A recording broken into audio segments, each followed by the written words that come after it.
You'll be sworn in about that before.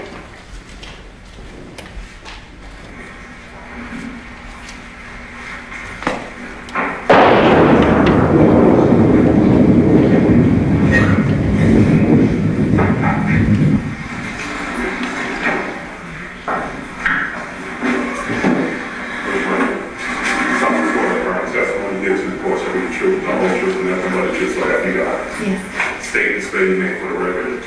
Andrea Sneiderman, Andrea Sneiderman. Ladies and gentlemen, if you cannot hear at any time, just raise your notepad or whatever, speak louder. All right, you ready to say? She's good one. Yes, Judge, thank you. And please do speak into the mic, ma'am. Okay. Okay. Ma'am, did you know Rusty Sneiderman? Yes. How did you know Rusty? He is my husband. I'm going to ask you to speak up just a little bit. He's my husband. Thank you, ma'am. And when were you married? We were married December 30th of 2000. Do you have children? Yes. How many? 2. How old are they? Currently 6.5 and almost 3.5. Okay. And how old were they on November 18th, 2010? 5 and 2. On that date, November 18th, 2010, was Rusty employed? No. What was he doing at that time? He was starting a company, a new venture for cell phone voicemail recordings of celebrities on your voicemail. Okay. What was Rusty's education? We met at Indiana University. He had a undergraduate business degree like myself in accounting. And he then went to get his MBA at Harvard Business School. And did he get that MBA? Yes. Okay. What type of work did Rusty do after Harvard? When he graduated in 2002, he did relationship management for Siebel Enterprises. And then after that, he went to work in wealth management, working to sell life insurance to high net worth families that use life insurance as an estate planning tool. And he did that for quite some time. And then, while still employed in that job, became the CFO of a major corporation here in Atlanta, a family. They call them family officers. And he What was the name of that company? Bob Patillo. Was that Discovery Point? No. Okay, proceed. He did that kind of family officer work for a while, then left that job to start some of his own ideas in insurance, an insurance website to connect insurance agents with each other for leads, things like that. After that, he went to work for JP Morgan doing wealth management, private wealth management. He was the client relationship person for the families that were clients of the bank. And after he was let go from that job, he looked for a job and found a job at Discovery Point, where he was essentially the chief operating officer of the entire franchise of 60 daycares. Okay. And at the time, on November 18th, he was attempting to start his own company again? That's correct. Okay. On November 18th, 2010, did you know the defendant? Yes. And how long had you known him in November of 2010? Since end of March, maybe, when I interviewed or was hired, but started at GE in April. Did you know the defendant prior to your start at GE? No, sir. Okay. And how long had the defendant been your boss at GE in November of 2010? About 7 months, I guess. 6 Was it that your entire time? Yes. Okay. What were your duties at GE? I was a quality systems manager. It's basically a fancy word for being a project manager over the quality management systems that GE puts in place to help with their product creation. And were you then a manager or something? I was. Okay. And the defendant was your boss? Yes. What was his title, do you know? Director of Operations. And is that a pretty lofty title? I don't know. I mean, it's a pretty important job. He was also had not just operations but finance. He somehow had that responsibility also. He oversaw a budget for the larger group of engineers, not just quality management, but for an entire group of systems engineers within GE. So yes, I think it was an important title. Did your job involve traveling? Yes. How often did you travel? Maybe 5 or 6 times. When I initially was hired at GE, it was agreed that it might be about 20% of my job. That was an issue of mine when I took the job. I didn't want to be away from home very often, and so we came to an agreement that it would only be about 20% of my job. It turned out to be some more of that, but it was presented to me that it was a requirement that I go visit all of the sites that I manage, and that it was important for me to meet the people in those locations, and for some reason it was important to do it soon. Who told you it was important? Hemy Neuman. The defendant. Did you travel with him when you traveled? Sometimes. Okay. Did you ever travel for GE without the defendant? I went to Longmont, Colorado on my own for training. That I traveled without him at that time to Longmont. Okay. Let me get back to your family. At the time you started GE, Rusty had had many jobs, correct? Correct. Okay. What was the general finances of your family? We're savers. Okay. Always have been. And we, when everyone else is going out to fancy dinners, we're eating peanut butter and jelly at home. So we save our money. And we had a lot of money saved up in the bank over time. I've worked many jobs, successful jobs myself. Rusty has made a lot of money over the years. We saved it. Our financial situation was just fine. Okay. But we work and live based on what we earn. That's our style of living. We don't live beyond our means. And so in the times that Rusty was unemployed, I was always making consulting income at that time, or he himself was making consulting income at that time. And consulting income, was that, who were you with at the time? Me or Russ? You. I was with Harvard Business School. I had worked for them when we lived in Boston when he was in school, and I worked for them as a full-time employee. But then when we moved to Atlanta, I was on a critical project. They didn't want to let me go, so I stayed and became a contractor. And for the remaining 8 years, they were my main client. And so I did project management consulting for technology projects for them. I had other small clients in there, but they were my main source of income. Now, you said you did well, so I'm going to ask you, on November 18th, 2010, approximately how much money did you and Rusty have in the bank? We probably had about $800,000 in the bank, plus 2 homes. Where were the homes located?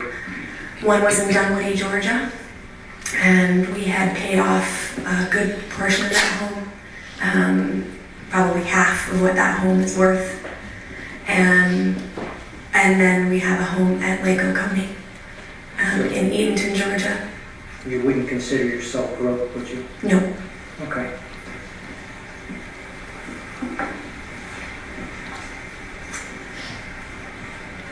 When you were traveling, Would you and the defendant talk outside of business as well? Yes, Okay. Did you talk about your personal lives? there's a lot of traveling and you need a lot of time to talk about who you are and get to know who you are, so yes. Did that communication involve email and phone contact with you and the defendant? I'm sorry, I didn't understand the question. Communication with the defendant involve email as well as text as well as phone? In general, you're asking? In general. Yes. Okay, did you discuss your personal life with the defendant? Yes. And what are some of the things you may have told him? Everything from hobbies that I had to my children's interests, to Rusty's business ventures, to previous jobs I had had. Everything you would talk about with someone you're developing a friendship with. And did you consider him a friend at that time? Yes. Okay. During that time, from I guess April to November, did you have the opportunity to observe the defendant? Yes. How much time would you spend with him on a regular basis or a normal basis? Initially, we didn't really work in the same buildings, but there were plenty of opportunities and meetings every other day. I saw him in person, if not every day, for meetings. Constant email communications about work and projects. Constant phone calls. Can you repeat the question? That's fine. Describe the defendant as you knew him. How would you describe him prior to November 18th? Extremely friendly individual, caring or pretending to be a very caring individual. Seemed to have a very close relationship with all the members of his team. The direct people that reported to him seemed to really truly care about all of them and their families and their home life situations. He was very motivated at work to succeed. He was very thorough in his work. Really willing to take on any obstacle. Willing to, if someone disagreed with him, willing to sort of keep going until he got his way. And that, to be honest, was, at the time, seemed like a admirable quality for someone in a corporation like GE. It can be tough to navigate a company like that, and he seemed to have that figured out. Prior to November 18, 2010, did the defendant ever tell you ever that he was having hallucinations? No. Did he ever appear to you that he was having hallucinations? No, he appeared extremely normal individual. Did you ever hear anything about him having hallucinations? No. Did the defendant ever tell you that he saw or talked to a demon? No. Did the defendant ever tell you that he saw or talked to an angel figure? No. Did you ever see the defendant prior to November 18, 2010 act illogical or irrational? Never. Do you ever see the defendant act manically depressed such that he couldn't function? No. Do you ever see him confused? No. Do you ever see him act bipolar or to have extreme mood changes? Never. Was he pretty stable, pretty solid? Extremely stable person. Do you remember, did the defendant ever tell you how many children he had? Yes. How many children did he tell you he had? 3. Did he ever tell you that he thought he had 5? No. Did he ever tell you that he thought your children were his children? No.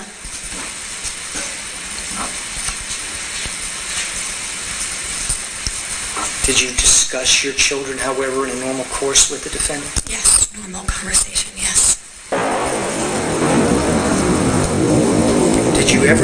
Did you see anything prior to November 18, 2010 that made you think the defendant ever departed from reality? No. We spoke about work things, constantly. I was new to the company, knew nothing about working in a corporation, and he was my sole source of information in getting acclimated to the company. Prior to November 18, 2010, did the defendant ever relate anything to you about his personal life? Yes. What did he relate? In the course of the time that I knew him, he discussed in the beginning how he was very happy with his children, had some financial problems, but happy in his marriage. And then it progressed on into I'm not happy in my marriage, and my wife is not, that we're not getting along. She's confrontational, and those are the natures really of our conversation. November 18th, got back from England. Yes. What was the situation, or what was the circumstance to your relationship with Rusty at the time? How were you getting along with Rusty? We were getting along just fine, but it was a stressful time with the amount of, I had been traveling, but I had been away from home. He had daddy duty for most of that time, and we were in the process of trying to figure out how to make that easier. And so there were some stressful conversations about the hours I was working, that I was being asked to work. The projects seemed more complicated and taking more of my time, that I was traveling more often. There were conversations about how he was starting this company and that he couldn't be the one to pick up the children at, so early in the day, that he needed a full day's work. So we were really trying to work through how to deal with that kind of situation. It was pretty stressful because I was starting a new career and told I was doing a great job. And Okay. Were you and Rusty arguing at the time? I think we have one argument. We don't argue. That's not really our style. We're more of a discussion-oriented couple than an arguing couple. But we did have maybe one or two arguments during this span of time. Yeah.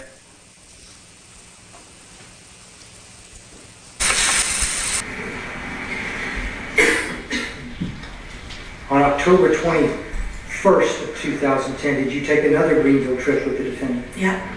Who made reservations on that trip, do you remember? Hemy. Okay. Do you know if you had adjoining rooms on that trip? I think we did. What time did you go to Greenville, do you know? I presume it was a similar time to avoid traffic as the last trip, maybe midday, mid-morning, midday to the next day. But Wouldn't that have been a much later trip that you left later in the afternoon? well, we left at lunchtime in the first trip, so I don't know. It's possible that I had meetings during the day or that I had something else going on. I don't remember the exact time that we left for that trip. I do remember making a stop on that trip. He needed, we stopped at the outlet place that's on 85. I don't know what highway that is. He needed some clothes. And so I was willing to stop, and we walked in, and I actually remember having a discussion with the... Do you remember what time you stopped? You checked into the hotel that night? I don't know. Late afternoon, dinner time? I mean, before dinner. Okay. Must have been before dinner. Is that when you went out drinking in South Carolina? Was that the trip that you and he went out drinking? Went out drinking. Did you go to do you remember the Pulse restaurant? Say again? The Pulse restaurant? It is a dance club, not a restaurant. Okay. Do you remember going there? We went to dinner at a restaurant, an actual restaurant. And then, afterwards, we were walking along, and he said, let's check out this place. I found this place online. It was a place just to have drinks. That was my impression at the time. Okay. Did you go there? Yep. And what did you do? We had some drinks at the bar, maybe 1, 2. Did you dance? I got onto the dance floor myself, as I explained. I've been a trained dancer for some time, going to be able to dance freely as I go. release. I'm very much in my own space when I do that. And so I got up and I was dancing alone on the dance floor. Did you dance with the defendant? He came to join the dance floor, did not join me necessarily on the dance floor initially, and he was also dancing. And then there was a time where he reached out his hand and, as the defense has said, twirled me around, and that's it. Was there other contact? There was not. None? Besides dancing, like partner dancing? Yeah. No. Did you kiss him or did he kiss you? No. No.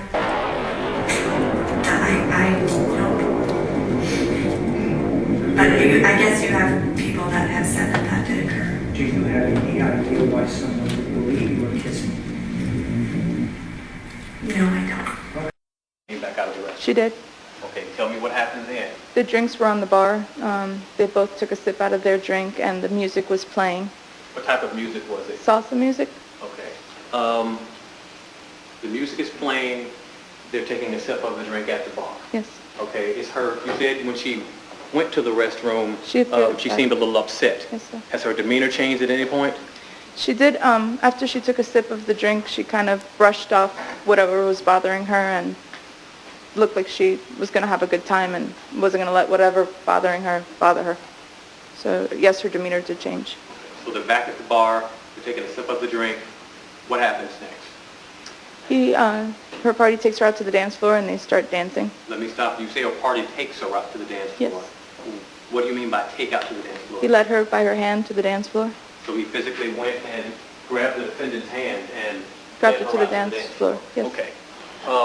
What happened once they got onto the dance floor? They both started dancing, and at one point he stated that she was a trained dancer, Okay. All right. and she agreed. Okay. She confirmed that she was a trained dancer. Okay. How were they dancing?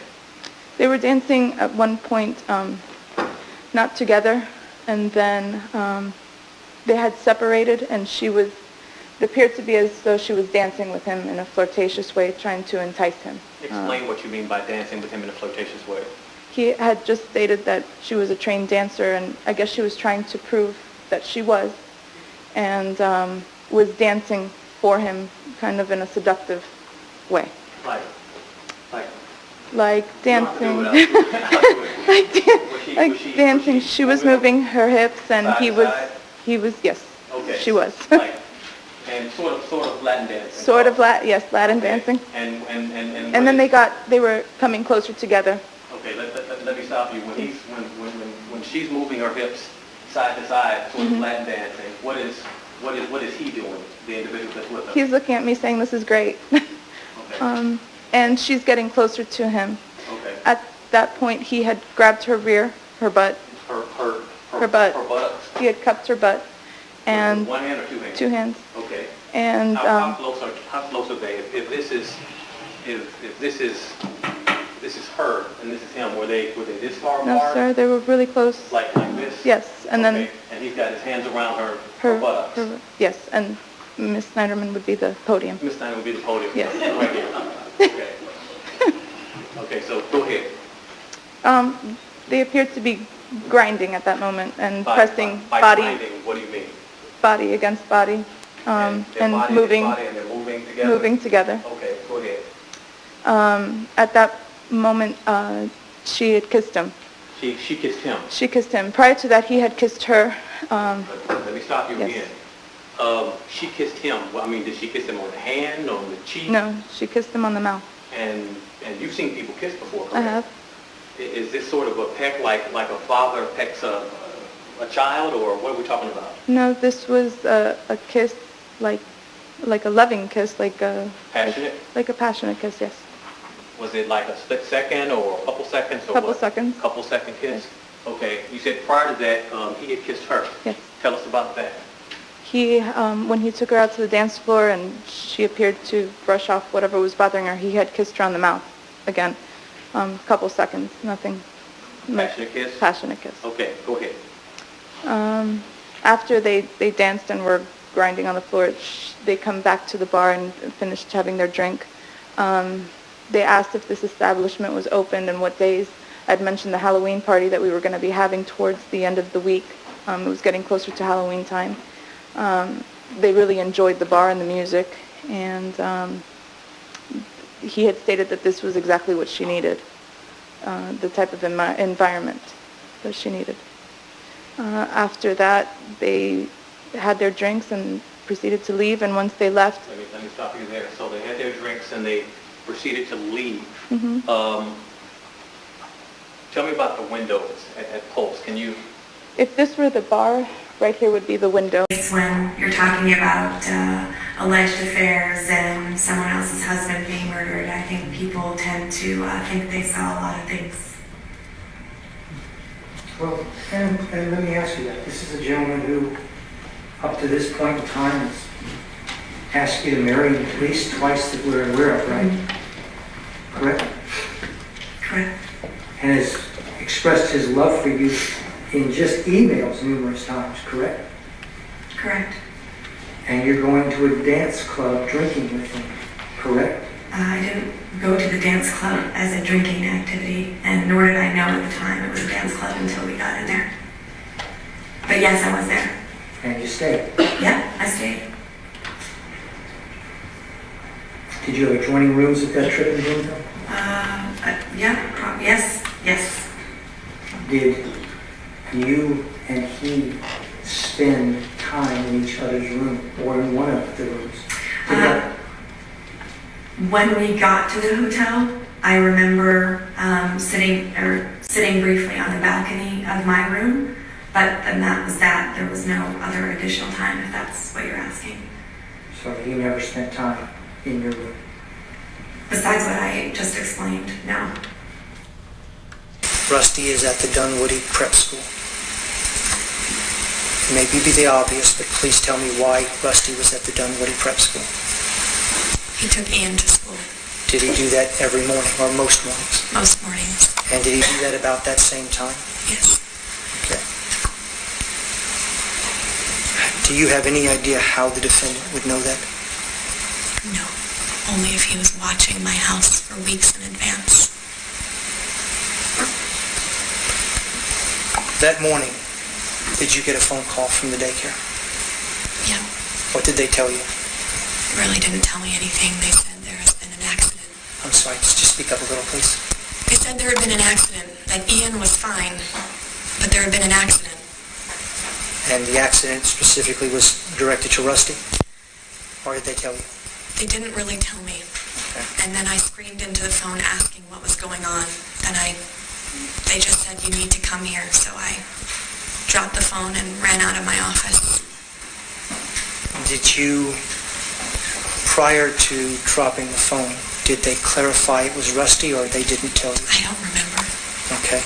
I presumed it was Rusty. I don't know whether they actually said. Maybe they said it has something to do with Rusty. I don't remember. Did they at any time tell you what had happened to Rusty? Nope. Okay. And yeah, I think you just told me, were you at work when you got that call? Yeah. Okay. Do you remember who it was that called you? Yes. Who was it, ma'am? Donna. She's the one. I don't remember her last name, but she's the one that's sort of the manager of the daycare. So she's someone that you were familiar with? Yes. Okay. Now, you just said you ran out a moment ago, but when they called you, you ran out. What did you do? Where did you go? Ran to the parking lot, to my car. I ran down the stairs. And I ran to the parking lot. I got in my car and I drove. I made several phone calls. Do you remember who you called? My parents. My brother, Rusty's parents. Okay, Rusty's parents. Do you remember who you talked to? Yep, I talked to Rusty's dad. Okay, Don Sneiderman? Yep. Okay. And I said, I'm sorry. No, please go ahead. You said what to Don Sneiderman?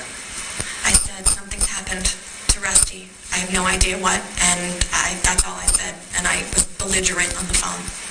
Okay, at the time you called Don Sneiderman, at that time, did you know what had happened to Rusty? No. Okay. I didn't know what happened to Rusty until I got to the emergency Okay. No one told me what happened to Rusty. Who else did you call when you were on the way to the daycare? I don't remember, but evidently I tried to call Hemy, probably to tell him I had left the office and that something had happened, which seemed was a very normal thing for me to have done, was to tell my boss that I had left the office and something had happened to my husband. Do you remember what his cell number was at the time? No, I don't. Okay. If I read it, would you remember it? No, because I'm sure I had it on speed dial on my phone, so there's no chance I could have remembered his phone number. Okay. Okay? Do you remember your cell number at the time?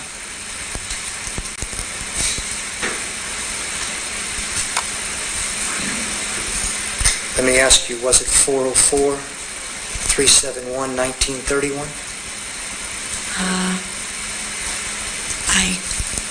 I don't remember. It sounds right. I had it for a very short period of time, Okay. but that sounds right. Do you remember how many times you called Rusty within that first 10 minutes? I mean, not Rusty, I'm sorry. How many times you called the defendant during that first 10 minutes? No, I don't. Okay. But I'm sure I tried to reach him to tell him that I was on my way and that something had happened. Did you leave him a message? Don't know. Okay. I barely could have my foot on the gas pedal and go fast enough. Did you ever attempt to call the defendant's office phone to see if he was there? I don't know. I don't know what number I pressed on the phone. I rarely use his office phone. I don't think very many people do. I mean, that's just not how you get a hold of him. He's never in his office. And I think you've just stated this, but did you know prior to arriving to the daycare what had happened to Rusty? No. Okay.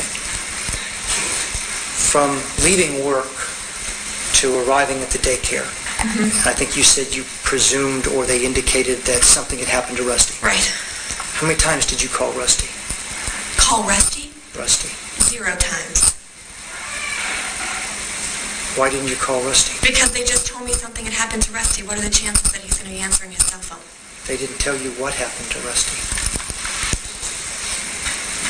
Do you have a question? Yeah, I'm just curious, why didn't you call Rusty? Is that the question? No, ma'am. Let's ask questions. Yes, sir. When you left the daycare, where did you go? Let me back up. You arrived at the daycare, correct? How long did you stay there? I don't remember. Okay. Do you remember if you went inside? Yep. I was taken inside. I pulled up in my vehicle to caution tape and police cars and Rusty's car, but no Rusty. Okay. I fell out of the vehicle. I was picked up by I don't know who and taken inside. Was it a police officer, do you remember? No idea. Okay. And when you were taken inside, did you talk to anybody or did someone talk to you or do you remember? I remember one of Sophia's, they sat me down in this office that they have, this little office room. I remember one of Sophia's teachers, Katrina is her name, and she came in, she was hugging me, couldn't let me go. No one was talking. No one was saying a word. No one would tell me what happened. And then eventually, Gary Cordolino from the Dunwoody Police Department sat down in front of me and started asking me questions. Asked. Do you remember how long that lasted, ma'am? Felt like 3 seconds, but I have no idea. And at that time, did you leave the daycare? Eventually, my parents came from Roswell. I was on the phone with them almost the entire way to the daycare.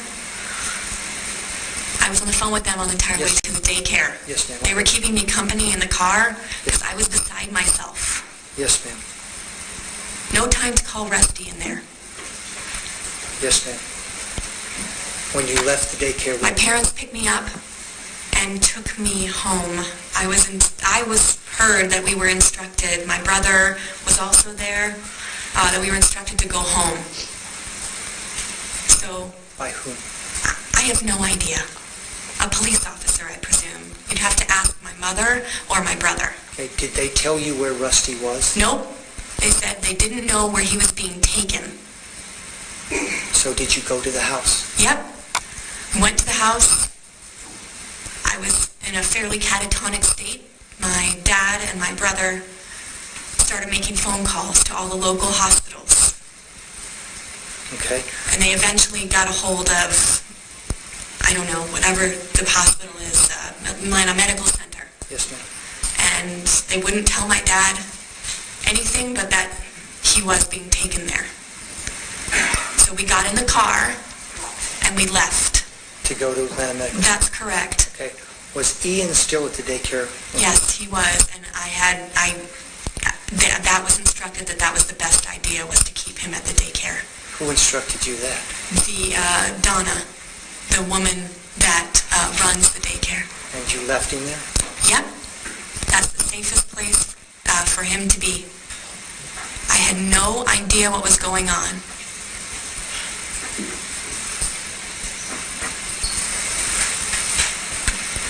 I'm sorry, so then we went home, and after we went home and we left the Atlanta Medical Center, Detective Thompson... Let's go back to the medical center. You indicated a minute ago, or a few minutes ago, that that's where you found... Yeah, I want to go back even further than that, I guess. Answer my question, and then we'll go back. When you were... Let's ask questions. Next question, Councilman. Yes, sir. Did you find out what had happened to Rusty? They took me into what I call the death room. Okay, so they... I sat in a chair, and someone, I have no idea who they are, came over and said that he came in with multiple gunshot wounds and that he was dead. I don't remember anything they said after that. Okay, so you I found... fell to the floor. You found out at the hospital that Rusty had been shot? That's correct. Okay, and you say the death room. At that point, did they tell you or indicate to you Rusty was in fact dead? Yep. Okay, is that the first time you found out he was dead? Yep.